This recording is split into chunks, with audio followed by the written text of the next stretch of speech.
September 1969, I came to Bloomington from Berkeley and joined the faculty here. I ended up teaching treatment of infectious disease and, ironically, anti-cancer drugs.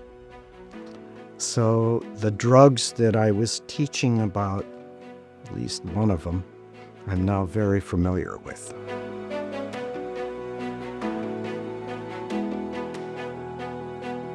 And I went to the emergency room and they did a CT scan. And the doctor said, do you have a urologist? And I said, yeah, I do. One of my former students, Dr. Dean Lentz. And so she sent the CT to Dean. And Dean called me the next night and told me December 19th, 2023, that I had prostate cancer. Here's what he told me. And it's helped me over this time. And that is, hey, Tal, there's some wonderful medicines out there. And it's no longer a death sentence, it's a chronic disease.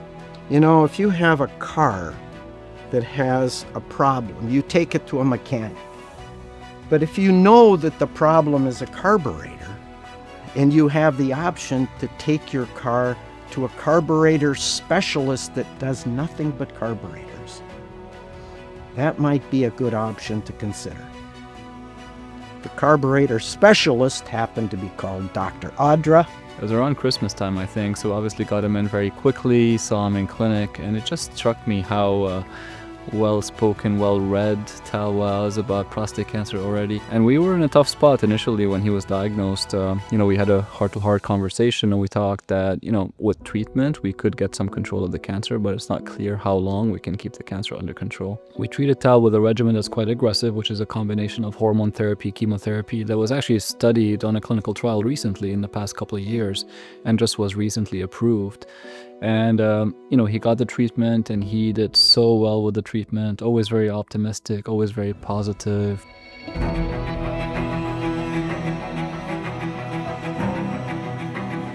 I've been seeing patients with prostate cancer close to about 10 years now, and the field has changed just completely. A lot of my patients kept on telling me, we want to get together, we would like to build a community, we want to build a group of people, patients, caregivers, physicians who are dedicated to, deal with prostate cancer. It's that research that drives future cures.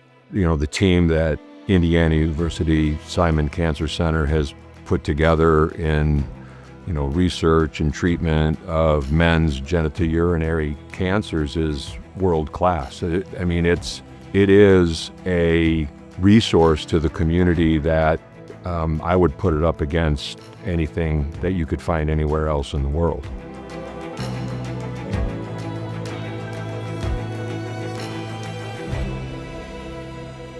But the first oncologist I met with, he had been a researcher with Dr. Einhorn, and so his comment was, why go to Mass when you can have an audience with the Pope?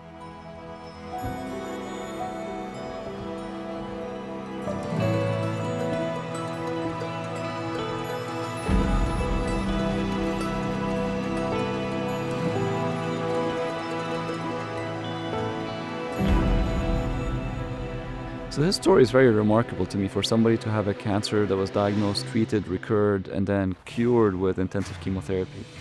And then now having to deal with a completely different cancer, prostate cancer, which has come back. It takes a lot of mental strength and ability to be able to deal with this type of situation.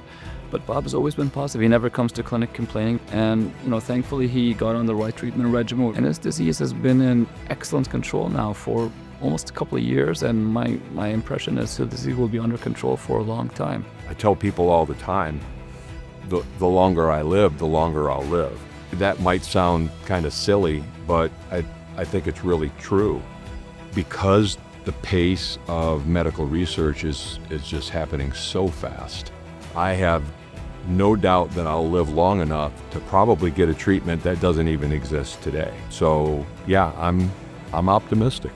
The best decision I ever made for my cancer was to go to the carburetor expert.